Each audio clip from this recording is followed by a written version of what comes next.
Hello everyone, welcome again to our channel decode BPSC. और ये part 2 है हमारे पहले वाले लेक्चर का, जिसमें हमने प्री मौर्यन डायनेस्टी को डिस्कस किया था। और इसमें हम इसके आगे की डायनेस्टी जैसे शिशुनाग डायनेस्टी हो गई, इन सबको डिस्कस करेंगे। ठीक है, तो सबसे पहले एक रिकैप ले लेते हैं कि हमने क्या क्या पढ़ा है। देखो, सबसे पहले हमने बात करी थी 16 महाजनपद की, है ना। 16 महाजनपद को हमने डिटेल में पढ़ा था। उसमें सबसे इंपॉर्टेंट जो बीपीएससी के लिए वो कौन कौन है? मगध, उसके बाद कौन है? अंगा, और उसके बाद है हमारा वज्जी इंपायर। ठीक है, उसके बाद मैंने और भी इंपॉर्टेंट महाजनपद, जैसे मैंने आपको मल्ल रिपब्लिक के बारे में पढ़ाया था, मैंने आपको अवंती के बारे में पढ़ाया था, मैंने आपको कौशल के बारे में पढ़ाया था। तो कौशल, अवंती और मल्ल रिपब्लिक जो है काफी इंपॉर्टेंट है बीपीएससी के पॉइंट ऑफ व्यू से। क्यों? क्योंकि अवंती, इसी अवंती का कौन था? चंद्रप्रद्योत। कौशल के कौन थे? प्रसेनजीत। कौन थे? प्रसेनजीत। मैंने इनसे रिलेटेड कहानी बताई थी आपको कि बिंबिसार जो है इन्हीं की बहन महाकोसला देवी से शादी करता है और आगे चल के अजात शत्रु प्रसेनजीत से लड़ाई करता है। अब देखो, सबसे पहले हम बात करते थे कि मगध का राइज क्यों हुआ, what was the reason behind the rise of Magadha. तो हमने देखा था कि सबसे पहली बात कि राजगीर, यानी कि ये जो हिल था, ये 5 अलग अलग हिल से घिर के ये जगह बना हुआ है। कौन कौन सा हिल था इसमें? मैंने आपको बताया था वैभवगिरी। कौन था? वैभवगिरी, उदयगिरी, विपुलगिरी या विपुलाचल गिरी, रत्नागिरी, रत्नागिरी और सोनगिरी। और कौन? सोनगिरी। तो 5 हिल से मिलके ये राजगीर बना हुआ था। तो ये क्या हो जाता था? एक इम्प्रेग्नेबल फोर्ट बन जाता था, एक किला बन जाता था, जहां पे एडवांटेज मिलता था यहाँ के शासक को कि वो अपनी रक्षा कर पाए। ठीक है, अब हम सारी डायनेस्टी को एक बार देख लेते हैं। देखो, सबसे पहली डायनेस्टी कौन थी? बृहद्रथ डायनेस्टी। बृहद्रथ डायनेस्टी का सबसे इंपॉर्टेंट रूलर कौन था? जरासंध। जरासंध को हम कहां से याद रखते हैं? कृष्ण भगवान जो थे, इसी जरासंध को भीम के द्वारा हरवाए थे। कहां पे? राजगीर में, मल्ल युद्ध में। ठीक है, तो जरासंध इंपॉर्टेंट है। जरासंध के बाद इंपॉर्टेंट रूलर इसका कौन था? रिपुंजया। कौन था? रिपुंजया। इसी रिपुंजया को किसने मारा था? रिपुंजया को मारा था पुलिक नाम के इसके मिनिस्टर ने। इसी पुलिक नाम के मिनिस्टर का एक और मिनिस्टर था, जिसका नाम क्या था? भाटिया। और इसी भाटिया का बेटा था कौन? बिंबिसार। कौन था? बिंबिसार। बिंबिसार बहुत इंपॉर्टेंट है, मैंने आपको डिटेल में बिंबिसार को पढ़ाया है। क्यों? सबसे पहली बात, इसने एक टाइटल लिया, इसको क्या कहते हैं? श्रेणी। क्या कहते हैं? श्रेणियां। क्यों कहते हैं? क्योंकि इसके पास अपनी स्टैंडिंग आर्मी थी। क्या थी? स्टैंडिंग आर्मी थी। बड़ा डिप्लोमेटिक आदमी था, 3 जगह शादी करता है, महाकौशला देवी कौशल से, वज्जी इंपायर की लिच्छवी प्रिंसेस किससे? चेलन्ना से, और खेमा जो पंजाब की प्रिंसेस थी। तो इसने जो है वो मगध को एक स्ट्रेटेजिक एडवांटेज दी कि इस पे ज्यादा आक्रमण ना हो, इस पे ज्यादा आसपास के महाजनपद वाले अटैक ना करे। फिर इसकी मृत्यु कैसे होती है? इसका पुत्र अजातशत्रु, इसका जो बेटा था अजातशत्रु, वो किसके बातों में आता है? देवदत्त के बातों में आता है। किसके बातों में आता है? देवदत्त। ये देवदत्त कौन है? ये गौतम बुद्ध का कजन है। ये अजातशत्रु को समझाता है कि अपने पिताजी को मारो। तो बिंबिसार को ये क्या करता है? ये बिंबिसार को जेल में डाल देता है, और वहां इनकी मौत किस चीज से होती है? भुखमरी से, स्टारवेशन से होता है। ठीक है, तो ये बहुत इंपॉर्टेंट है। अजातशत्रु से फिर से याद करो क्या क्या इंपॉर्टेंट चीजें हैं। पहली बात, अजातशत्रु जो है वो वज्जी इंपायर को जीतता है। कैसे जीतता है? वेद करके। कैसे? वेद करके। वेद क्यों करता है? क्योंकि वज्जी इंपायर को जीतना नामुमकिन था। ऐसा किसने बोला? गौतम बुद्धा ने। ये सब मैं आपको पढ़ा चुका हूं, बस एक रिकैप दे रहा हूं। गौतम बुद्धा क्या कहते हैं कि वज्जी इंपायर को अगर हराना है तो इंटरनल डिवीजन करना पड़ेगा। फिर ये अजातशत्रु क्या कहता है? वसाकर, वसाकर नाम के अपने मिनिस्टर को कहां पे भेजता है? वज्जी इंपायर के अंदर में, और वहां पे अंदर से फूट डालता है, और बाद में वज्जी इंपायर को जीत लेता है। 16 साल तक ये युद्ध चलती है। दूसरा इसका जो सबसे मेजर विक्ट्री कहो या एनेक्सेशन कहो, वो किसका हुआ? कौशल का हुआ। कौशल कहा? वही प्रसन्नजीत वाला कौशल। तो अजातशत्रु ने भी अपने किंगडम को बढ़ाया, मगधा से जो है वज्जी इंपायर को मतलब अनेक्स किया, फिर कौशल को अनेक्स किया। इससे पहले जो अंग महाजनपद था उसको किसने अनेक्स किया था? बिंबिसार ने किया था। तो आप देखोगे कि धीरे धीरे धीरे जो मगध का टेरिटरी है या टेरिटोरियल एक्सटेंट है वो बढ़ते जा रहा है। ठीक है, बिंबिसार अंग को कैप्चर करते हैं, अजातशत्रु जो है वो वज्जी को और कौशल को अपने अंदर मिलाते हैं। और अब बारी आएगी शिशुनाग की। तो यहां तक एक हमने प्रोग्रेशन बना लिया। सबसे पहले बृहद्रथ डायनेस्टी, फिर कौन आया? बिंबिसार, फिर अजातशत्रु। अजातशत्रु के बाद उदायन। क्या है? उदायन। इंपॉर्टेंट क्यों है उदायन? क्योंकि इसने कैपिटल शिफ्ट किया था। क्या शिफ्ट किया था? कैपिटल। कहां से कहां तक? राजगीर से कहां किया था? पाटलिपुत्रा। कहां किया था? पाटलिपुत्रा। ठीक है, तो पाटलिपुत्रा कैपिटल क्यों शिफ्ट करता है? देखो, one of the reason behind shifting of Pataliputra was कि अब मगध जो एम्पायर है उसके अंदर अंग भी आ गया, काशी भी आ गया, कौशल भी आ गया, बज्जी भी आ गया। तो पाटलिपुत्रा जो है आप देखोगे कि यहाँ सेंटर में था और यहाँ से इन सब राज्यों पे शासन करना बड़ा आसान हो गया था। अब एक क्वेश्चन है या कंफ्यूजन है जिसको हम क्लियर करे थे और फिर से कर लेते हैं। Who founded the fort of Pataligram या हु फाउंडेड पाटलिपुत्रा अगर क्वेश्चन आएगा तो उसका आंसर है अजातशत्रु। देखो यहाँ कंफ्यूजन इसलिए है ना क्योंकि अजातशत्रु जो है वो जब वज्जी एम्पायर से लड़ाई कर रहे थे तो उन्होंने क्या करा था, पाटलिपुत्रा पे या जो नदी है गंगा नदी वहां पे एक फोर्ट बनाया था जिसका नाम था पाटलीग्राम। पाटलीग्राम तो फाउंडेशन जो पाटलिपुत्रा का है वो किसने रखा, अजातशत्रु ने। कैपिटल किसने शिफ्ट किया, उदयन ने। कब किया, 456 बीसीई में। कब किया, 456 बीसीई में। तो यहां से क्वेश्चन एकदम डायरेक्ट आता है कि who shifted the capital, Udayan. देखो कैपिटल से रिलेटेड कुछ डाउट अगर है तो उसको क्लियर कर लो। सबसे पहला कैपिटल कौन था, राजगीर। कौन था, राजगीर। इसी का दूसरा नाम क्या है, ग्रीवराज। क्या नाम है, ग्रीवराज। राजगीर के बारे में मैंने आपको बताया 5 हिल से बनके बना है, वैभवगिरी, विपुलागिरी, रत्नागिरी, सोनगिरी, उदयगिरी और वही मैंने आपको एक बताया था एक्रोनिम, उससे मतलब एक स्टेटमेंट बताया था कि वैभव ने विपुल से कहा कि रत्ना सोना लेके उड़ गई। क्या गई, उड़ गई। तो वैभवगिरी, विपुलगिरी, रत्नागिरी, सोनगिरी और उदयगिरी याद रखना। अब कैपिटल राजगीर था, राजगीर के बाद कैपिटल शिफ्ट कहां हुआ, पाटलिपुत्रा। कहां पे हुआ, पाटलिपुत्रा। अब हम देखेंगे कि पाटलिपुत्रा से कुछ समय के लिए कैपिटल शिफ्ट होके जाएगा वैशाली। कहां जाएगा, वैशाली। ये कौन करेगा, ये करेगा शिशुनाग। कौन करेगा, शिशुनाग। तो यहां से भी क्वेश्चन आता है कि who shifted the capital from Pataliputra to Vaishali, तो वो शिशुनाग था। और आगे जाके इसी शिशुनाग का बेटा है, उसका नाम है कालाशोक। और ये कालाशोक क्या करेगा, फिर से परमानेंटली कैपिटल को पाटलिपुत्रा शिफ्ट कर देगा। तो यहां से 2-3 चीजें एकदम रट लो। पहली बात, जो मगध डायनेस्टी थी या जो बृहद्रथ डायनेस्टी थी या जो बिंबिसार था, इसने कैपिटल कहां बनाया, राजगीर में। पाटलिपुत्रा में फोर्ट कौन बनवाया, अजातशत्रु। कैपिटल कौन शिफ्ट किया, उदयन। वहां से कैपिटल को लेके वैशाली कौन आएगा, शिशुनाग। और परमानेंटली पाटलिपुत्रा में कैपिटल कौन शिफ्ट करेगा, कालाशोक। अब आगे देखते हैं। तो यहां तक तो मैंने आपको बता दिया था, it was just an recap, जहां से आपको एक लिंकेज मिल जाए। अब देखो अजातशत्रु का बेटा कौन था, उदयन।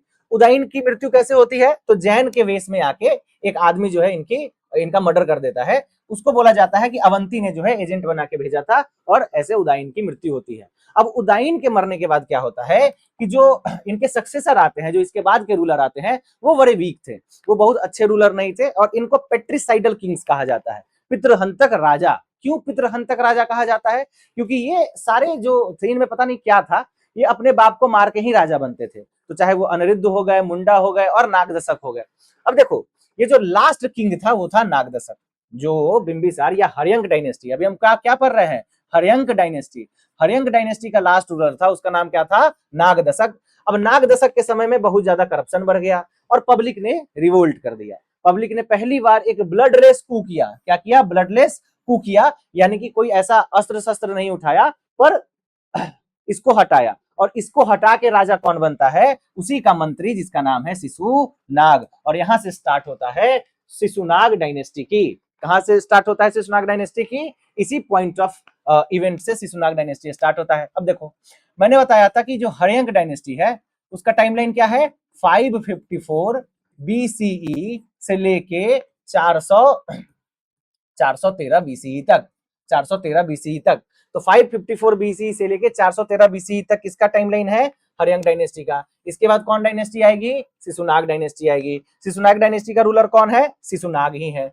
कब आएगी, 413 में। कब खत्म होगी, 345 में। 345 में। अब देखो अब ये जो शिशुनाग था ये कहाँ का वायसराय था, ये वाराणसी का वायसराय था। कहाँ का वायसराय था, वाराणसी का वायसराय था, या वहां का अमत्या था, गवर्नर था। ठीक है। अब इसने क्या किया कि जो एक मोरल ऑर्डर बन गया था, देखो हर्यंक डायनेस्टी को पेट्रिसाइड डायनेस्टी कहा जाता था, तो एक प्रकार से कलंक था मगध पे कि यहाँ पे जो रूलर है वो अपने बाप को मार के ही राजा बनते हैं। इसको खत्म करता है कौन, शिशुनाग। उसके बाद और क्या करता है ये, तो जो सबसे इंपॉर्टेंट काम है, एकदम स्टार मार्क करके लिखो इसको, एकदम नोट्स बना लो इसका, कि शिशुनाग किसको कैप्चर करता है, अवंती को। किसको कैप्चर करता है, अवंती को। ये वही अवंती है जो 100 साल से लगभग मगध से लड़ाई कर रही थी। अवंती का राजा कौन था, चंद्रप्रद्योत। लेकिन जब शिशुनाग ने हराया अवंती को तो राजा कौन था? अवंती वर्मन। कौन था? अवंती वर्धन। इसका नाम क्या था? अवंती वर्धन। तो अवंती वर्धन को हराया और इसने क्या किया कि जो मगध इंपायर है उसका विस्तार अवंती तक कर दिया। अब देखो मगध इंपायर अगर मान लो ये है तो ऊपर क्या हो गया? वज्जी, इधर क्या हो गया? अंग, इधर क्या हो गया? कौशल, कौशल आया तो क्या आ गया? काशी। और जो अंग इंपायर है इसके मिलने के बाद लगभग लगभग इसका जो पूरा का पूरा मतलब एक्सपेंस है वो नॉर्थ इंडिया में हो चुका था। उसके बाद इन्होंने वत्स को भी कैप्चर कर लिया क्योंकि वत्स उस समय जो है वो सबऑर्डिनेट था किसका? अवंती का। कौसंबी को भी इसने जो है अपने में मिला लिया। तो जो शिशुपाल है वो क्या करता है कि मगध को अपने हाइट पे लेके जाता है। देखो ये मगध जो है अपने हाइट पे जाएगा महापद्म नंद के समय में और चंद्रगुप्त मौर्य के समय में, जब ये एक प्रकार से पूरे इंडिया में छा जाएगा। और इसका जो जेनिथ आता है, इसका जो जेनिथ है वो अशोका के समय में आएगा। लेकिन ऐसा नहीं है कि एक दिन में अशोक ने मगध को मतलब इतना बड़ा साम्राज्य बना दिया, नहीं। याद करो क्वेश्चन यहां से आता है। सबसे पहली बात, अंग को किसने कैप्चर किया? बिंबिसार ने। वज्जी को और कौशल को किसने किया? अजातशत्रु ने। अवंती को, वत्स को और कौसंबी को किसने कैप्चर किया? शिशुनाग ने। तो शिशुनाग से रिलेटेड यही है इंपॉर्टेंट फैक्ट। अब देखो जब अब ये नॉर्थ इंडिया में मगध इंपायर इतना बड़ा हो रहा था तो इसका इंपॉर्टेंस होएगा कुछ। क्या इंपॉर्टेंस होगा? सबसे पहली बात, ट्रेड बहुत बढ़ गया, वेस्टर्न ट्रेड पे कमांड आ गया। अगर आप ये इंडिया देखो तो यहाँ पे जो है भरूच पोर्ट है, तो भरूच पोर्ट जो है वहां से ट्रेड काफी अच्छा होने लगा और एक प्रकार से मगध का अनकंटेस्टेड अनकंटेस्टेड हेजेमनी हो गया कि अब मगध का जो रूलर है वही एक प्रकार से पूरे भारत का रूलर बन जाएगा। तो ये इंपॉर्टेंट है शिशुनाग के बारे में, ठीक है। अब देखो शिशुनाग के बाद जो रूलर आता है उसका नाम है कालाशोक, या इसको हम काकवरन बोलते हैं। पुराण में इसको काकवरन कहा जाता था, मतलब कि इसका रंग जो था वो काला था। अब देखो इसने कैपिटल को कंसोलिडेट किया। कंसोलिडेट करने का मतलब क्या हो गया कि एक कैपिटल राजगीर में था, वहां से पाटलिपुत्रा, और फिर शिशुनाग ने क्या किया कि कुछ समय के लिए वैशाली में कैपिटल शिफ्ट किया। इसलिए आप देखोगे जो सेकेंड बुद्धिस्ट काउंसिल है वो वैशाली में होती है। अब देखो अब ये कैपिटल के हेराफेरी से एडमिनिस्ट्रेशन में हो रही थी बहुत दिक्कत। तो इस आदमी ने, कालाशोक ने क्या किया कि ये क्या करता है ये कैपिटल को शिफ्ट करता है। कहां शिफ्ट करता है? पाटलिपुत्रा में। और परमानेंट एडमिनिस्ट्रेटिव यूनिट पाटलिपुत्रा को बनाता है और वहीं से Pataliputra as a centre of Magadhan empire emerge होता है। उसके बाद जो मौर्य डायनेस्टी आएगी या शुंग डायनेस्टी आएगी, उन सब का हब क्या बन गया? पाटलिपुत्रा। तो इस चीज को एकदम कंठस्थ कर लो, याद कर लो कि कैपिटल के शिफ्ट में कहीं से क्वेश्चन नहीं आना चाहिए। पाटलिग्राम फोर्ट बनाया कौन? अजातशत्रु। कैपिटल कौन शिफ्ट किया? उदयन। बाद में कैपिटल वैशाली कौन लेके गया? शिशुनाग। और फिर पाटलिपुत्रा कौन लेके आया? काकवरन या कालाशोक, ठीक है। अब हर्ष चरित्र का, अब देखो इसने कंसोलिडेट किया।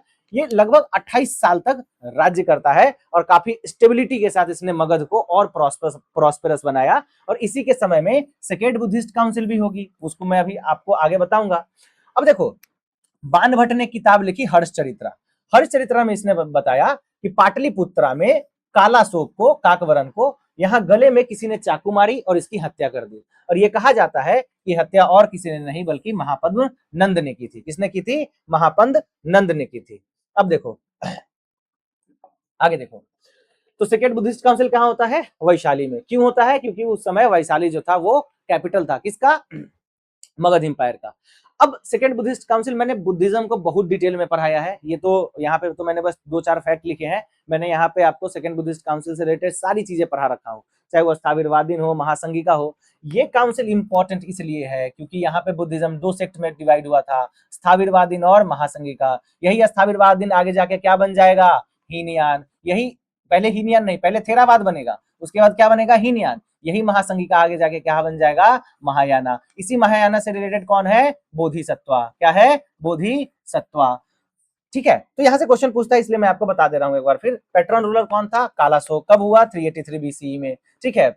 कहां पे हुआ था? तो वालू कर्मा विहार कहां पे है? वैशाली में। ये भी क्वेश्चन पूछ देगा कि वैशाली में कहां पे हुआ था। जैसे राजगीर में कहां हुआ था? सत्यपारनी केव में। वैशाली में क्या हुआ था? वालू कर्म विहार में। इसके प्रेसिडेंट कौन थे? सबकामी। कौन थे? सबकामी। और यही सबकामी जो थे वो इस स्थाविरवादीन के, या ये जो पूरा का पूरा सेक्ट था, इसके एक प्रकार से लीडर बन गए थे। इनके साथ एक और आदमी था जिसका नाम था यश, इसका नाम था यश। और महायाना या महासंघिका जो था, इसके लीडर थे महादेव। क्या नाम था इसका? महादेव। ये कुछ एक्स्ट्रा फैक्ट है जो मैं आपको बता रहा हूं कि अगर मान लो क्वेश्चन थोड़ा टफ करता है तो आप इसको भी सॉल्व कर पाओ, ठीक है। तो सेकेंड बुद्धिस्ट काउंसिल याद करो कहां हुआ, कब हुआ?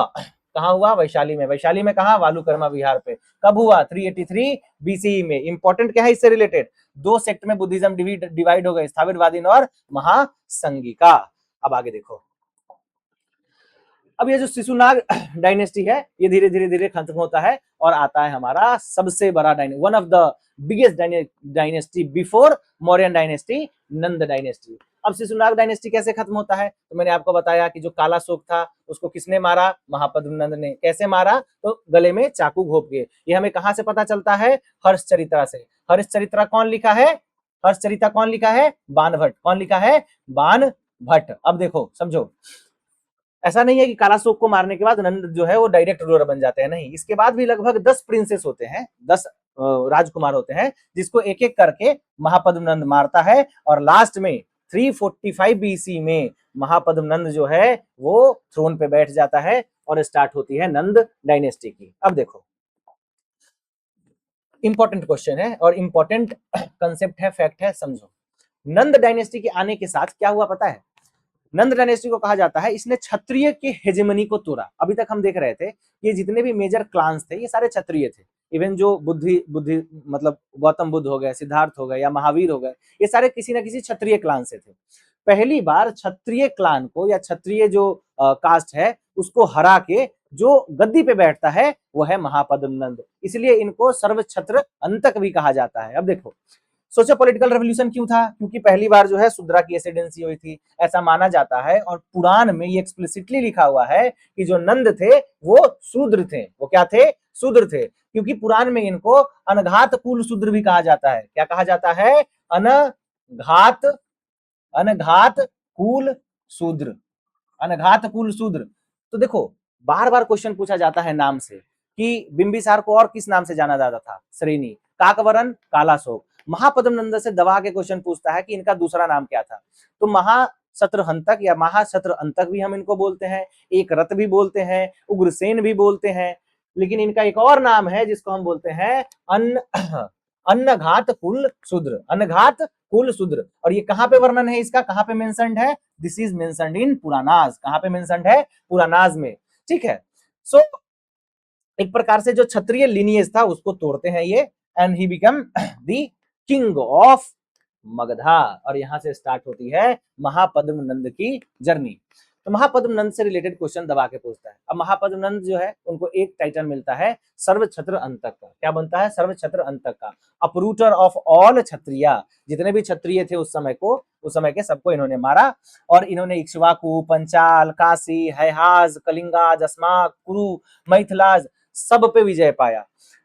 इनको एक रात भी कहा जाता है। क्या कहा जाता है? एक रथ। क्यों? क्योंकि ये सोल मोनार्क बने, ये सिंगल किंग बने। इनके समय में लगभग लगभग सारे महाजनपद खत्म हो गए थे, तो इनको एक रात कहा जाता है। ठीक है, क्योंकि इन्होंने सारे जो रूलर था, सारा जो महाजनपद था उसको एक सुप्रीम अम्ब्रेला के अंदर लेके आ गए। इनको सेकंड परशुराम भी कहा जाता है। क्यों? क्योंकि परशुराम पहले थे जिन्होंने क्षत्रिय विहीन कर दिया था पूरे भारत को, पूरे विश्व को, ऐसा कहा जाता है। और दूसरे कौन थे? महापद्म नंद। तो महापद्म नंद से फैक्ट क्या है? सबसे पहली बात, महापद्म नंद का नाम क्या है? एक रथ। और नाम क्या है? सर्वक्षत्र अंतक। इनको पुराण क्या कहता है? अनघात कुल शूद्र। तो कहां से पता चलता है कि ये शूद्र ओरिजिन के थे? पुराण से। और नाम क्या है? द्वितीय परशुराम। और इनका नाम है उग्रसेन। क्या नाम है? उग्रसेन। क्यों नाम है उग्रसेन? क्योंकि जो बुद्धिस्ट महावंशा है वो बताती है कि इनके पास एक बहुत बड़ी आर्मी थी। इनके आर्मी में ऐसे हजारों लाखों हाथी घोड़े वगैरह थे। और इन्हीं के मतलब महापद्म नंद का ही आगे धनानंद आएगा। इसके समय में अलेक्जेंडर का इन्वीजन होता है और अलेक्जेंडर इसी मैसिव आर्मी के कारण डर जाता है और वो अटैक नहीं करता है। ठीक है, तो महापद्म नंद को और भी कहा जाता है क्या क्या? कि इनके पास बहुत सारा धन था। महापद्म नंद मतलब अनलिमिटेड वेल्थ के मालिक थे। फिर अब क्या होता है देखो, हमें ये सब पता कहाँ चलता है कि महापद्म नंद इतने बड़े जो हैं वो किंग बन गए? एक तो पुराना सोर्स देता है कि अनघात कुल शूद्र बोलते हैं इनको। उसके बाद अलग अलग जो बुद्धिस्ट टेक्स्ट है उससे पता चलता है, जैसे जो महावंशा है वहां से पता चलता है कि इनका नाम उग्रसेन था। और भी बहुत चीजों के बारे में पता चलता है। जो सबसे प्रमुख इंस्क्रिप्शन है जिससे हमें महापद्म नंद के बारे में डायरेक्ट एविडेंस मिलता है उसका नाम है हाथी गुम्फा इंस्क्रिप्शन। क्या नाम है उसका? हाथी गुम्फा इंस्क्रिप्शन। ये कहां पे था? उदयगिरी में। हाथी गुम्फा इंस्क्रिप्शन कहां पे है? उदयगिरी में।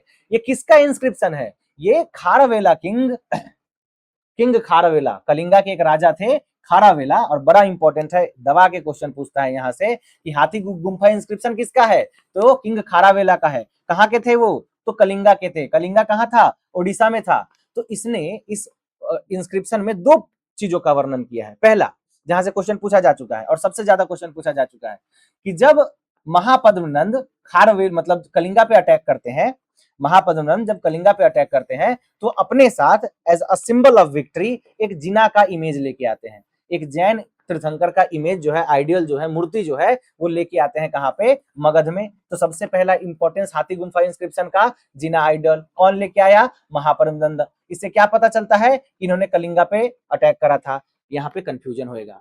अगर क्वेश्चन आ गया कि वो कौन सा मगध का सम्राट था जिसने पहली बार कलिंग पे विक्ट्री पाई या कलिंग पे अटैक किया, तो वो अशोक नहीं थे, वो महापद्म नंद थे, क्योंकि इन्हीं से रिलेटेड है। अशोक भी कलिंगा पे अटैक करेगा, अशोक भी जो है वो कलिंगा पे बहुत बड़ा वॉर करेगा, और वहीं के बाद अशोक की नियति बदल जाती है, और वो वेरी घोष, धम्म घोष सब पढ़ेंगे हम मौर्यन डायनेस्टी में। लेकिन जो पहला रूलर था जिसने कहां पे अटैक किया, कलिंगा पे, वो कौन था, महापद्म नंद। इसके बारे में कहां पता चलता है, हाथी गुम्फा इंस्क्रिप्शन में पता चलता है। अब देखो दूसरा, और एक अभी तक बहुत ज्यादा क्वेश्चन नहीं पूछा जा चुका है, पर कुछ कुछ पीसीएस जो है यहाँ से क्वेश्चन पूछा है, मैंने देखा है इसको, कि वहां पे उन्होंने एक कैनाल बनाया था, एक नहर बनाया था। उस कैनल का नाम था तानासुलिया। क्या नाम था, तानासुलिया कैनल। तो तानासुलिया कैनल भी किसने बनाया था, महापद्म नंद ने। कहाँ बनवाया था, कलिंगा में। और ये हमको कैसे पता चलता है, हाथी गुम्फा इंस्क्रिप्शन से। So the states is this inscription states that Nandaraj excavated a canal in Kalinga 300 years prior to Kharavela king. ठीक है, तो खारावेला तो खैर बहुत बाद में आया ना, इसने बताया हम लोगों को, पर हमें पता चलता है कि महापद्मनंद ने क्या क्या किया। ठीक है, तो महापद्मनंद से रिलेटेड जो सबसे हाई वोल्टेज पॉइंट है वो क्या है, इनको कहते हैं अनघात कुल शूद्र। क्या बोलते हैं इनको, अनघात कुल शूद्र। कहां से पता चलता है, from where we get to know that his name is अनघात कुल शूद्र, पुराण से। कहां से, पुराण से। सो अनघात कुल शूद्र। देखो मैं यहां से इसलिए बार बार बता रहा हूं कि मैक्सिमम लोगों को पता है कि इनका टाइटल एक रात है, मैक्सिमम लोगों को पता है कि इनको उग्रसेन भी कहा जाता था। क्या कहा जाता था, उग्रसेन कहा जाता था। मैक्सिमम लोगों को पता है कि इनको सर्व सत्र हंतक भी कहा जाता था, सत्र सत्र अंतक भी कहा जाता था। लेकिन ये नहीं पता है कि इनको अनघात कुल शूद्र बोलता था कौन, पुराना। तो 4-5 नाम है इनके, द्वितीय सेकंड परशुराम भी बोलते हैं, याद रख लेना। यहां से क्वेश्चन आए तो भूलना नहीं चाहिए। महापद्मनंद के बारे में पता कहां से चलता है, हाथी गुम्फा इंस्क्रिप्शन। किसका है वो, किंग खारावेला का है। खारावेला कहां के किंग थे, कलिंगा के किंग थे। क्या क्या क्या इसने कलिंगा में सबसे पहला जीतने के बाद एक जीना आइडल लेके आए, और दूसरा तनुसुलिया कैनल को बनवाया। ठीक है, अब देखो, अब यहीं पे नहीं रुके, महापद्मनंद जो है वो यहीं पे नहीं रुके कि वो कलिंगा पे विजय पाए। अब जब कलिंगा पे विजय मिल गया तो ओडिशा भी इनके कंट्रोल में आ गया। अब जब ओडिशा इनके कंट्रोल में आया तो पूरा का पूरा ईस्टर्न ट्रेड इनके लिए खुल गया, है कि नहीं। तो यहीं पे नहीं रुके वो, इसके बाद वो, मैंने आपको बताया था कि एक ही महाजनपद है जो साउथ इंडिया में है, उसका नाम क्या है, अस्माक। और उसको कंकर कौन करता है, महापद्म नंद। तो अस्माक को भी ये मगध में मिला लेते हैं। अच्छा, इन सब के बारे में हमें कहां से पता चला कि अस्माक पे भी विजय पा गए। एक इंस्क्रिप्शन है, एक प्लेस है जिसका नाम है नौनंद डेहरा। ये कहां पे है, महाराष्ट्र में है। तो नौनंद डेहरा नाम का एक जगह है जहां से पता चलता है कि ये जो है साउथ इंडिया में भी इनका जो है विक्ट्री हुआ है। ठीक है, मैंने यहाँ पे एकदम प्रीलिम्स का हॉटस्पॉट है जो लिख दिया है कि अगर कलिंगा से क्वेश्चन आया कि who was the first Magadhan ruler to victor, मतलब कलिंगा पे विजय पाने के वाले पहले कौन महाराज थे, तो उनका नाम क्या था, महापद्म नंद। वो अशोक नहीं थे, तो याद रखना। अब देखो आगे देखो, अब नंद इंपायर इतना बड़ा हो गया कि इसका वेस्टर्न लिमिट और नॉर्दर्न लिमिट पता है कहां से कहां तक हो गया, रिवर व्यास, विपाशा नदी जो उसको बोलते हैं, तो बीज जो रिवर है, तो यहां तक पंजाब में।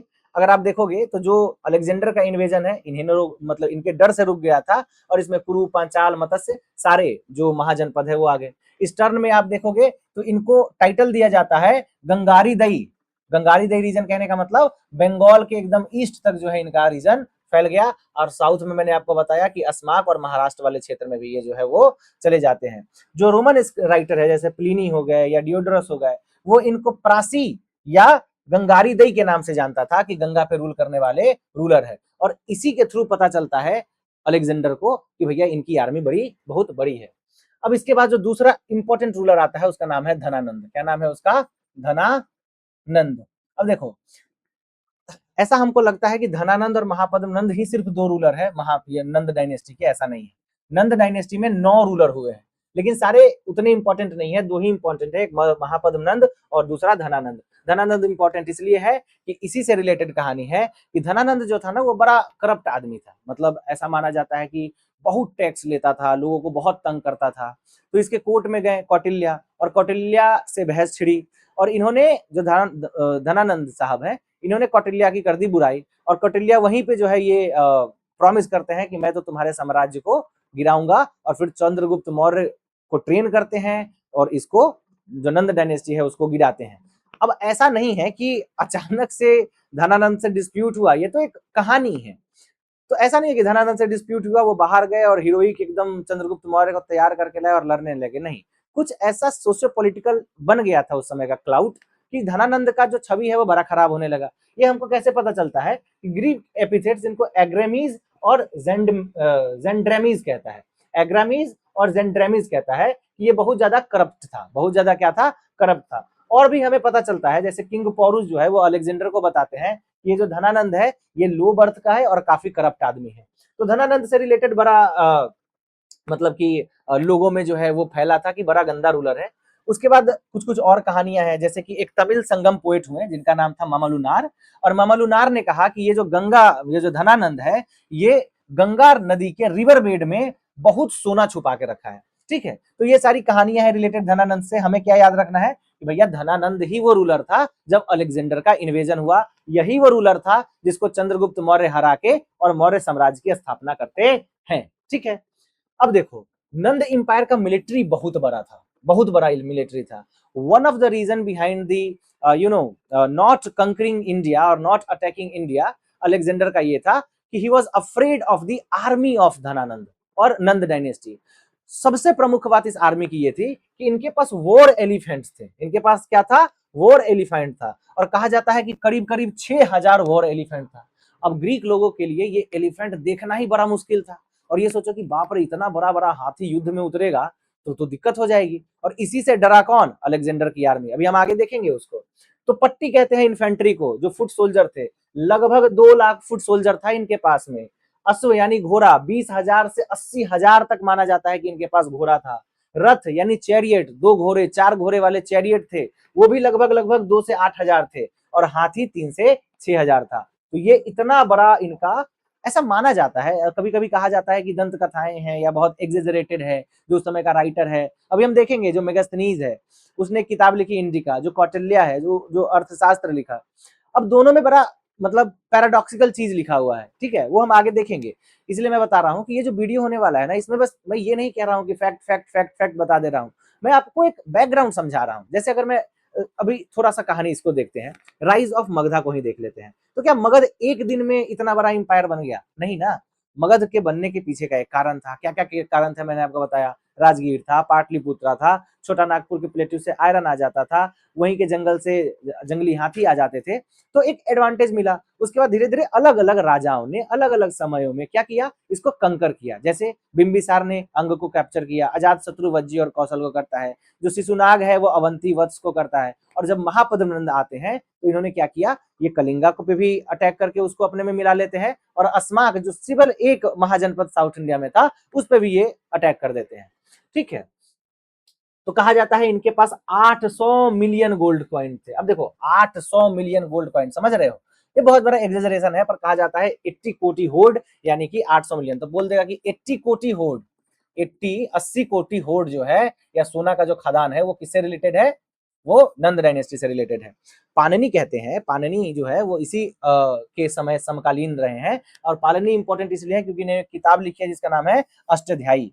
तो पाणिनि अपने किताब अष्टाध्यायी में कहते हैं कि इतना बड़ा इनके पास पैसा था कि एक नया यूनिट लाना पड़ा वेल्थ को मेजर करने के लिए, नंदो प्रकर्मणी। नंदो प्रकर्मणी यानी इतना पैसा था कि एक यूनिट लाना पड़ा कि इनके वेल्थ को नापे कैसे। ठीक है। इनके समय में कुछ इंपॉर्टेंट और काम हुआ। सबसे पहला पंच्ड मार्क कॉइन, जिसको हम बोलते हैं कि देखो इससे पहले या जितने भी महाजनपद थे वहां पे बहुत ज्यादा कॉइनेज का व्यवस्था नहीं था। सिल्वर चांदी वगैरह इन सब में ट्रेड होता था, पर कॉइन नहीं था, कॉइन जिसको हम बोलते हैं। तो कॉइन जो है वो स्टार्ट होता है इनके समय से, जिसको हम बोलते हैं पंच्ड मार्क कॉइन, ये जिसको हम आहत सिक्का बोलते हैं। पंच्ड मार्क इसलिए बोलते हैं क्योंकि सिल्वर का एक सीट है, उसमें से काटे और उस पर ठप्पा मार दिए, तो इसको हम बोलते हैं पंच्ड मार्क कॉइन। अब मैं कॉइनेज पढ़ाऊंगा तो बताऊंगा, पर एक कंफ्यूजन है, इसको याद रखना। देखो जो कॉइन वगैरह है ना, जिसपे इमेजेस वगैरह होते थे, जैसे मान लो कोई कॉइन है, जैसे आप देखोगे गुप्ता इंपायर का अगर कोई कॉइन है तो उसके पीछे आपको समुद्रगुप्त वीणा बनाते हुए मिलेंगे, है ना। ये जो सारा सिस्टम है वो इस समय नहीं था।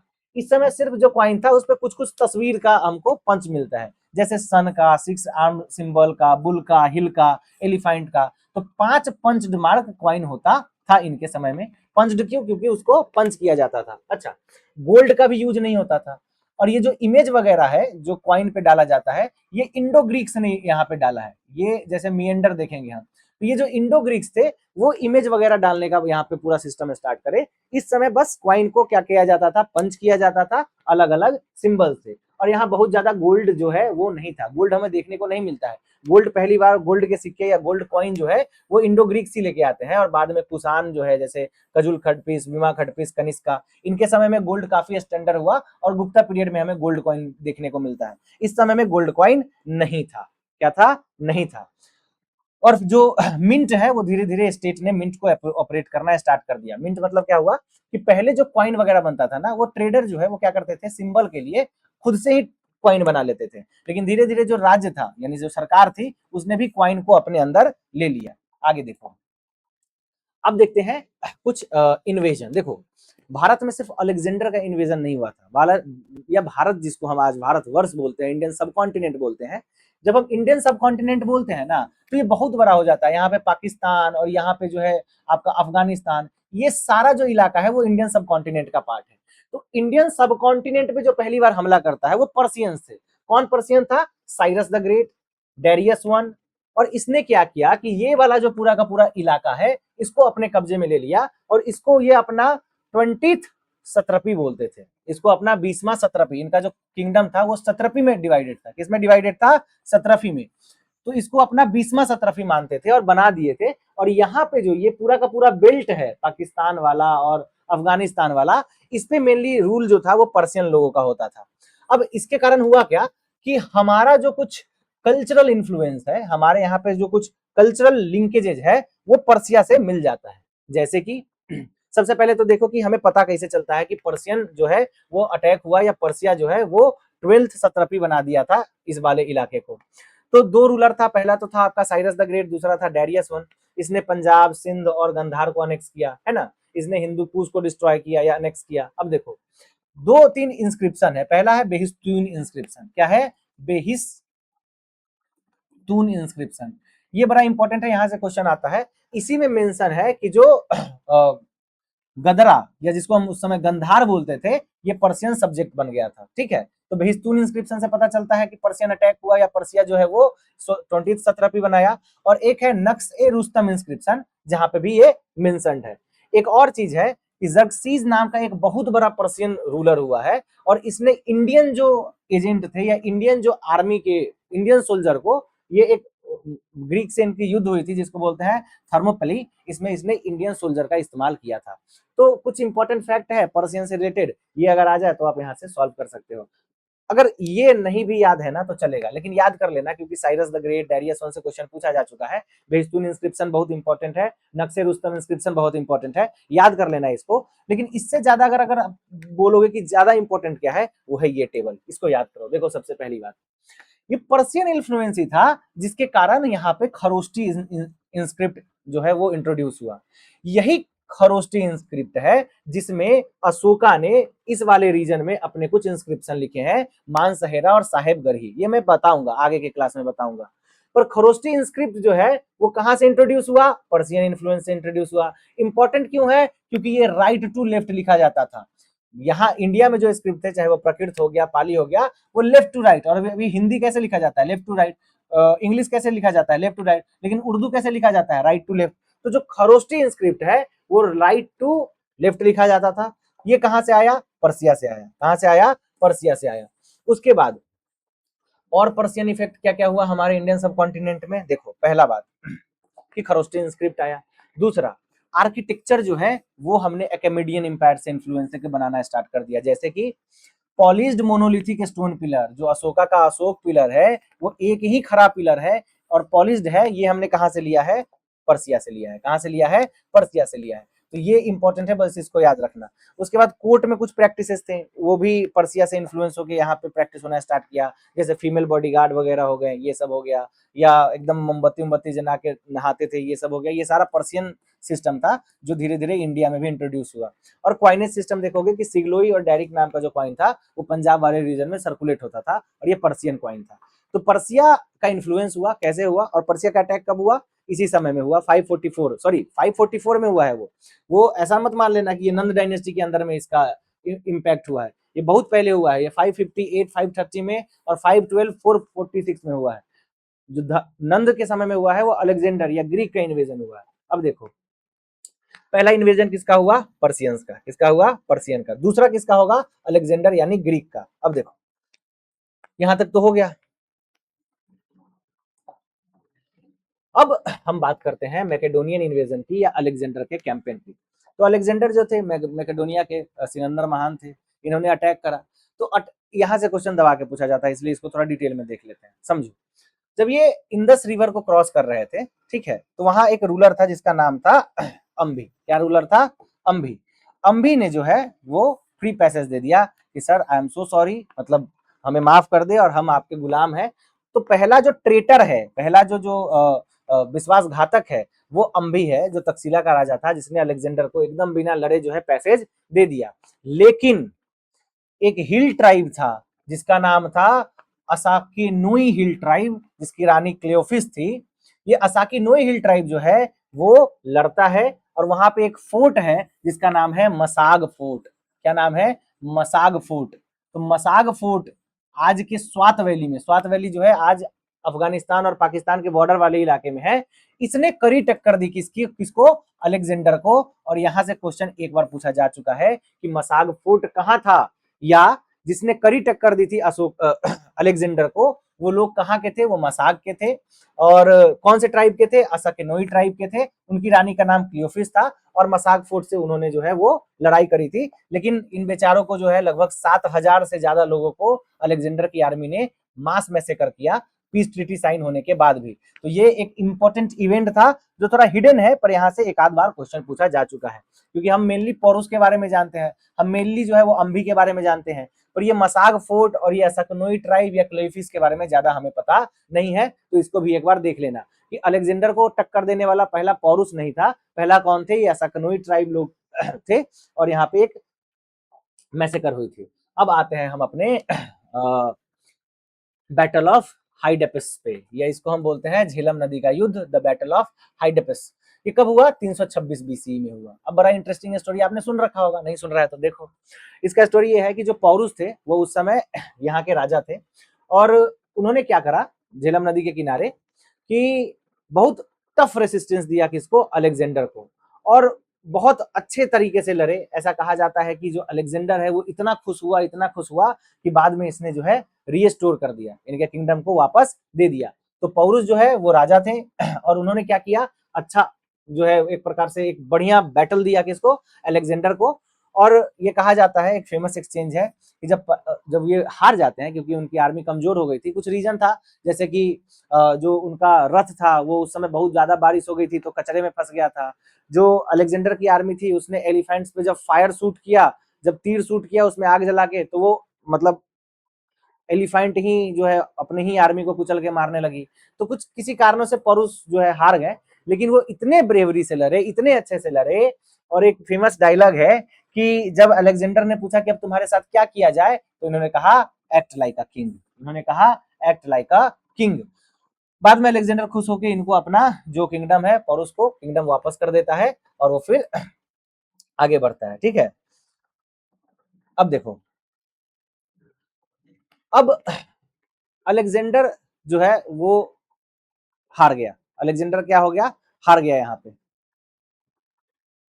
यार फंस गया वहां पे ना, एक सेकंड इधर रुकना, sorry sorry, I think there is some problem with the recording. So देखो यहाँ पे देखो, अलेक्जेंडर यहाँ पे जो है वो आया, पौरुष हार गया, सॉरी।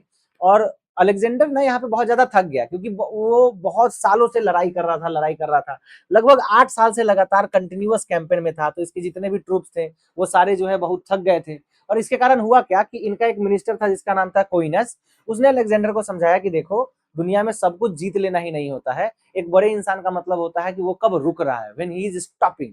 तो ये इंपॉर्टेंट है। इसके बाद जो है यहाँ पे एक 12 स्टोन का अल्टर्स बनाता है, यहाँ से क्वेश्चन पूछा जा सकता है। और एक इंपॉर्टेंट फैक्ट ये भी है कि एक मलोई अटैक होता है, कि जब अलेक्जेंडर वापस जा रहा था तो इसके मतलब इस पे अटैक होता है, इसको तीर लगती है, और बाद में बेबीलोन में जाके इसको इसकी मृत्यु 32 साल की उम्र में हो जाती है।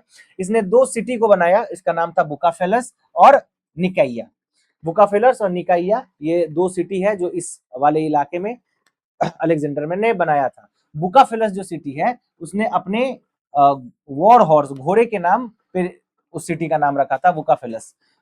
अब देखो, तो ग्रीक इन्वेजन, जैसे मैंने आपको बताया कि जब पर्शियन इन्वेजन हुआ तो उसका कुछ सोशियो पॉलिटिकल हमें देखने को मिलता है कि इम्पैक्ट हुआ सब कॉन्टिनेंट पे। क्या क्या इम्पैक्ट हुआ, तो मैंने आपको बताया कि खरोस्टो स्क्रिप्ट आए, है ना, मोनोलिथिक पिलर्स आए, उसके बाद जो है कुछ रॉयल ऐसे सेरेमनीज आ गए, या कुछ रॉयल में ऐसा वहाँ के राजा जो है वहाँ के राजा से सीख गए, फीमेल बॉडीगार्ड वगैरह रखने लगे।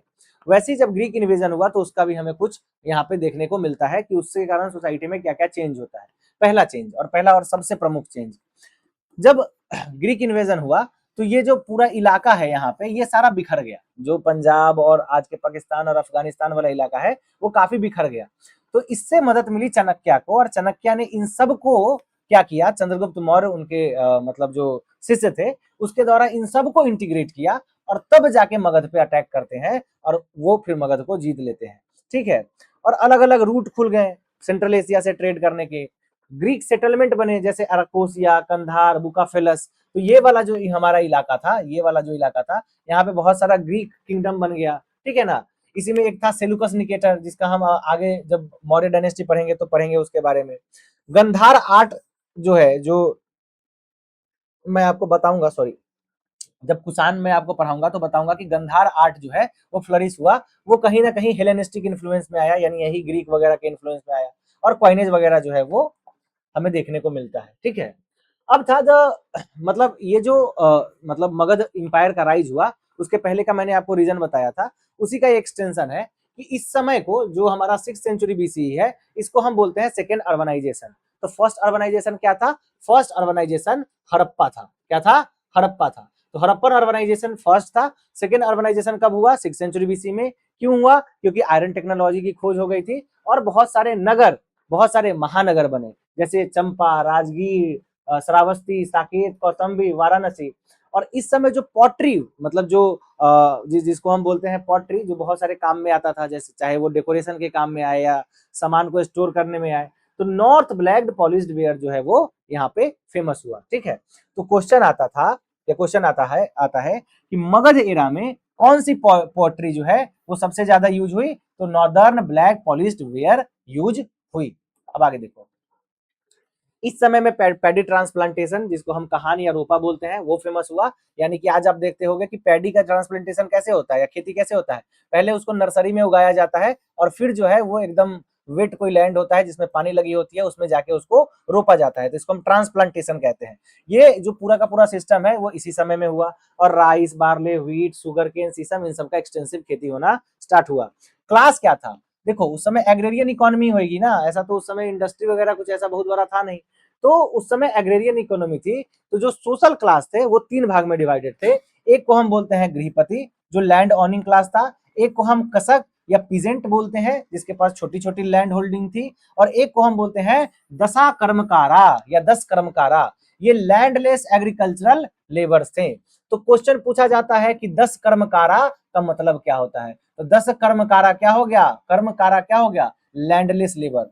लैंडलेस लेबर को क्या कहा जाता था, 10 कर्मकारा। तो सोशल क्लास 3 भाग में डिवाइडेड था, सबसे ऊपर गृहपति, उसके बाद कसक, और उसके बाद 10 कर्मकारा। ठीक है, उस समय एक टैक्स था जिसको हम बोलते हैं भाग, जो कि लैंड टैक्स था, जो कि 1/6 ऑफ टोटल एग्रीकल्चरल प्रोड्यूस था। याद करो, मैंने जब आपको पढ़ाया था कि जब अशोक लुम्बिनी जाते हैं, जब अशोक लुम्बिनी जाते हैं तो वहां पे वो इसी टैक्स को कम करके क्या कर देते हैं, 1/8 कर देते हैं। तो 1/6 था, उसको कम करके 1/8 कर देते हैं। और इस टैक्स को जो कलेक्ट करता था उसको हम बोलते हैं बाली साधक या बाली साधक या अक्षादस। क्या बोलते हैं, अक्षादस या बाली साधक। अब आगे देखो, अब ज्यादा है नहीं लेकिन यहां से क्वेश्चन पूछा जाता है इसलिए मैं आपको बता रहा हूं। दो इंपेरियल हाईवे थे जो इस समय में डेवलप हुए, दो इंपेरियल हाईवे थे। एक हाईवे था जिसका नाम था उत्तर पथ, उत्तर पथ नाम से ही है कि जो मतलब नॉर्थ इंडिया में था, और एक दक्षिण पथ जो साउथ इंडिया में था। जो नॉर्थ इंडिया में था वो राजगीर, पाटलिपुत्रा, श्रावस्ती से होते हुए तक्षशिला चला जाता था, और जो साउथ इंडिया में था वो राजगीर और अवंती और उज्जैन और इन सब से होके प्रतिष्ठान चला जाता था। यही प्रतिष्ठान जो है वो आगे जाके कैपिटल बनेगा सतवाहना का। तो याद रखना, ये महाराष्ट्र में है आज के डेट में, ठीक है। और कुछ इंपॉर्टेंट चीजें हैं इस समय से लेके। सबसे पहला मतलब सबसे पहला बोल रहा हूं मैं, बहुत इंपॉर्टेंट है, वो है श्रेणीज, या जिसको हम गिल्ड सिस्टम बोलते थे। इस समय बिजनेस कैसे होता था कि जो मर्चेंट है वो अपने में क्या करते थे, एक ग्रुप बना लेते थे, गिल्ड बना लेते थे, और वो वही उस ट्रेड को क्या करते थे, कंट्रोल करते थे। तो ये ऑटोनोमस क्राफ्ट एसोसिएशन हुए, है ना। जैसे मान लो कोई लोहे का व्यापारी है तो वो लोहे का गिल्ड बनाएगा, कोई कॉपर का है तो कॉपर का बनाएगा। तो ये जो श्रेणी स्ट्रक्चर था वो किससे रिलेटेड है, मगध डायनेस्टी से रिलेटेड है। इसमें एक टर्म है जिसको हम बोलते हैं श्रेष्ठीन। श्रेष्ठीन कौन थे, ये मर्चेंट फाइनेंसर थे, ये पैसा देने वाले बैंकर्स लोग थे, जो क्या करते थे, मेजर ट्रेड सेंटर में ऑपरेट करते थे। तो क्वेश्चन आता था कि सेठीज, अभी भी आप देखोगे तो सेठी वगैरह जो लोग होते हैं वो काफी पैसा वैसा देने का काम करते हैं। तो ये सेठीज किससे रिलेटेड है, ये फाइनेंसर है। क्या है, फाइनेंसर है। श्रेणी स्ट्रक्चर किससे रिलेटेड है, ये मतलब जो मर्चेंट वगैरह थे इनका ग्रुप था, इसको हम श्रेणी स्ट्रक्चर बोलते हैं या श्रेणी कहते हैं। और यहाँ पे बहुत सारा शुल्क वगैरह लिया जाता था, तो जो शुल्क कलेक्ट करता था उसको हम बोलते हैं शुल्काध्यक्ष, ठीक है। आगे देखो, अब थोड़ा कॉइनेज का एवोल्यूशन पढ़ते हैं। मैंने आपको बताया उसी समय में कि जो पंच्ड मार्क कॉइन है वो इस समय में आया। पंच मार्क को हम और क्या कहते हैं, आहत सिक्का। आहत सिक्का क्यों बोलते हैं, क्योंकि सिल्वर का मान लो एक फॉइल लिया, यहाँ पे जो है पंच किया इसको, और यहाँ पे कोई सिंबल डाला। वो सिंबल क्या क्या होता था, वो पांचों में से कोई सिंबल हो सकता है, चाहे वो सन का सिंबल हो या 6 आर्म्ड व्हील का सिंबल हो, है ना। एक व्हील है जिसमें 6 आर्म है तो ये सिंबल होता था। क्रिसेंट ऑन हिल, एक पहाड़ है उसके ऊपर चंद्रमा बना हुआ है। बुल हो गया और एलिफेंट हो गया। तो 5 सिंबल था जो उस पंच्ड मार्क्ड, तो पंच मतलब ही होता है ऐसे पंच करके इमेज को वहां पे डालना। यहाँ पे कोई राजा महाराजा या और किसी चीज का इमेज नहीं था। यही 5 स्टैंडर्ड पंच मार्क कॉइन हमको देखने को मिलता है, ठीक है। मैंने आपको बताया गिल्ड कॉइन होता था जो मर्चेंट खुद बनाते थे, और बाद में रॉयल कॉइन आने लगा जो स्टेट बनाता था। जैसे मगध जो है उसने क्या किया, इस मिंटिंग को स्टैंडर्डाइज कर दिया, यानी कि मगध जो इंपायर था उसने सिक्का खुद से बनाना स्टार्ट किया, ठीक है। मैं यहाँ पे लिख दिया हूं, देखो कि punched mark coin did not carry any written royal inscription और किंग पोर्ट्रे। ये आया है इंडो ग्रीक्स के समय में। यहाँ पे सिर्फ और सिर्फ सिंबल हुआ करता था, और यहाँ पे गोल्ड का कॉइन नहीं था, यहाँ पे मेनली सिल्वर का कॉइन था और कॉपर का कॉइन था। कॉपर का 2 कॉइन था जिसका नाम था ककीनी और मसाका। सिल्वर का जो कॉइन था उसमें आ गया आपका सरपना, सताम माना और निसक, ठीक है। तो सरपन आ गया आपका, कसरपन बोलते हैं इसको, कसरपन या सतमान या निसक। ये सिल्वर कॉइन था, ये क्या था, सिल्वर कॉइन था। और काकिनी और मसाका क्या था, कॉपर कॉइन था। तो देखो ये निसक से रिलेटेड ना थोड़ा डाउट है। ये जो निसक है इस रिलेटेड डाउट क्या है कि वैदिक एज में निसक मतलब होता था गोल्ड, या गोल्ड के किसी चीज को हम निसक बोलते थे। लेकिन अगर आप मगध का बात करोगे तो उस समय निसक जो था वो सिल्वर कॉइन था। तो कंफ्यूज मत करना, अगर पूछेगा कि गोल्ड कॉइन जो है वो मगध डायनेस्टी में था, नहीं था। कब आया, इंडो ग्रीक लेके आया। सबसे ज्यादा पॉपुलर कब हुआ, कुषाण के समय में, उसके बाद गुप्ता के समय में। तो कॉइनेज से रिलेटेड एक भी क्वेश्चन यहाँ से नहीं छूटेगा। अब देखो, अब इसी समय में, अब थोड़ा रिवीजन करते हैं। इसी समय मैंने आपको बताया कि जो एक प्रकार से कल्चरल रेवोल्यूशन हो रहा था इंडिया में। कल्चरल रेवोल्यूशन कैसे हुआ कि जो क्षत्रिय क्लास था, सॉरी जो ब्राह्मण क्लास था, जो वैदिक अथॉरिटी थी, उसके खिलाफ एक प्रकार के का रेवोल्यूशन हुआ।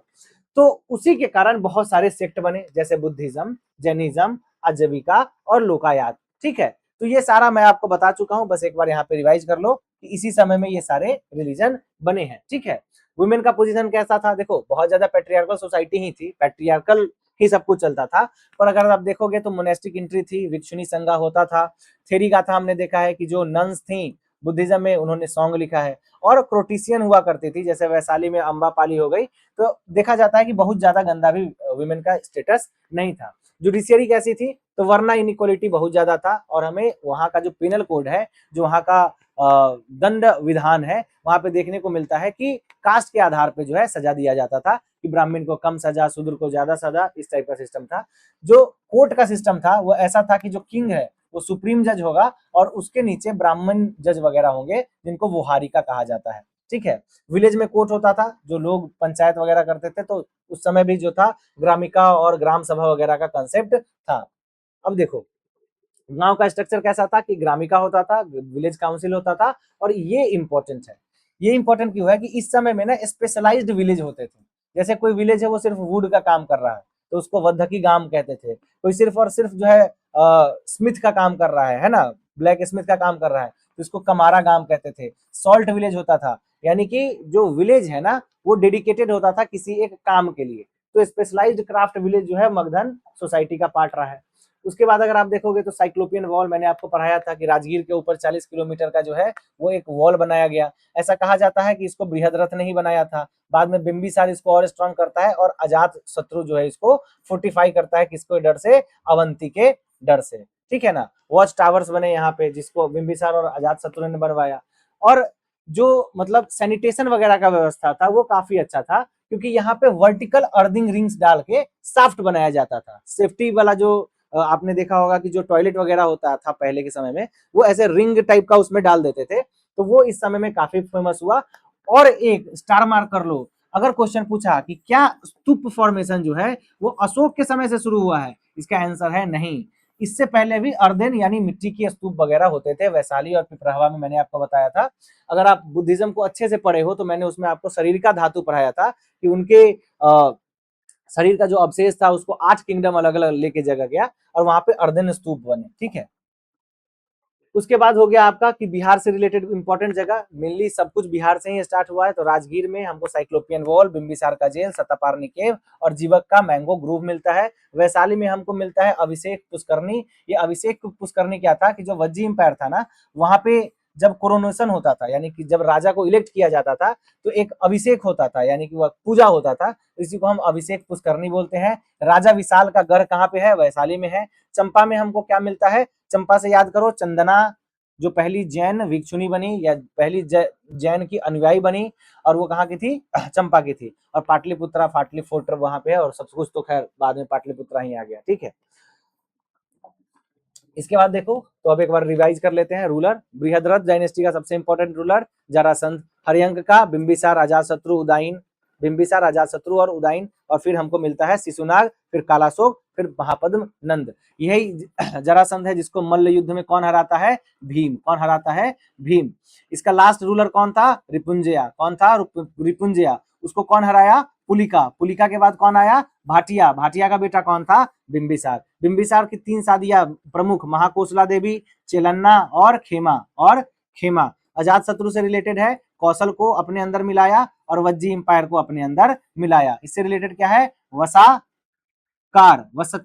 वस्कर कौन थे, इसके ही मिनिस्टर थे, जो एजेंट बन के कहां पे गए थे, वो वज्जी इंपायर में गए थे। उदयन क्या करता है, शिफ्ट करता है किस चीज को, कैपिटल को, कहां से कहां, तो ये कैपिटल को शिफ्ट करता है राजगीर से पाटलिपुत्रा।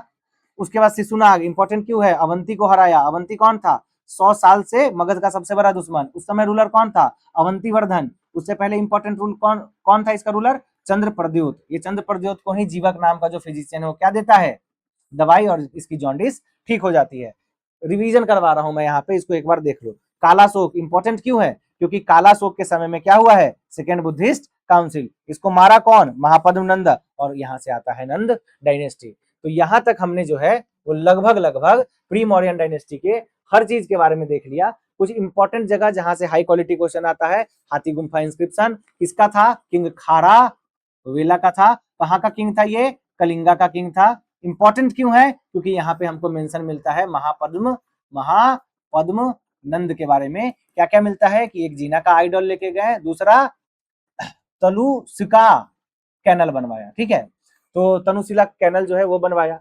महाशील कंटक रथमूसला किसका था? अजात शत्रु का। दो वॉर इंजन था जिसकी हेल्प से उसने बज्जी इंपायर को हराया। एग्रामीज और जैंड्रामीज किसका नाम है? ये नाम है धनानंद का। किसने दिया? ग्रीक ने दिया।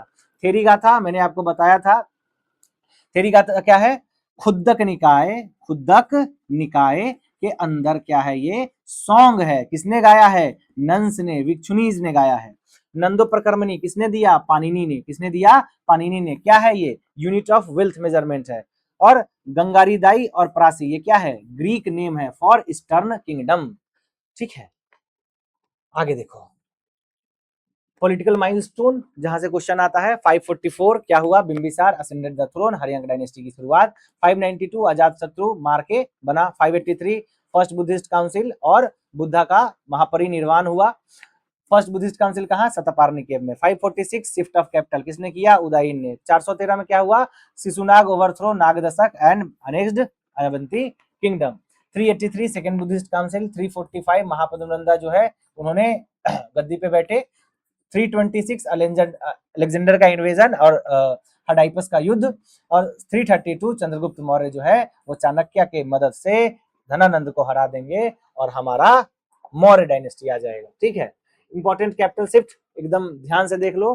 बिंबिसार क्या हो गया आपका? अजातशत्रु राजगीर। उसके बाद उदयन कहाँ लेता है? पाटलिपुत्रा। शिशुनाग टेम्पोररी वैशाली में शिफ्ट करता है। कालाशोक पाटलिपुत्रा में परमानेंट शिफ्ट कर देता है। सारे बुद्धिस्ट काउंसिल का मैंने यहाँ पे दे दिया है, देख लेना, लेकिन बहुत बार पढ़ा चुका हूँ, सो जस्ट सी। ठीक है, सो यहाँ के बाद अब हम जाएंगे मौर्यन डायनेस्टी में और ये लेक्चर यहीं पे खत्म है। और प्री मौर्यन जो पूरा का पूरा सोसाइटी है, जितने भी राजा है, हमने सब इस वीडियो में डिस्कस कर लिया है। Next lecture dedicated Mauryan dynasty पे आएगा और उसमें हम और डिटेल में मगध को पढ़ेंगे, मौर्य को पढ़ेंगे, सोसाइटी को पढ़ेंगे, उस समय का सोसाइटल सिस्टम को पढ़ेंगे, जुडिशियल सिस्टम को पढ़ेंगे, different type of tax, different type of land, जहां से क्वेश्चन आता है उन सबको एकदम डिटेल में पढ़ेंगे। So thank again for watching this video. और अगर आपको वीडियो अच्छा लगा है तो प्लीज चैनल को सब्सक्राइब कर दे, वीडियो को लाइक कर दे और मुझे कमेंट में बताएं कि आप और क्या चाहते हैं।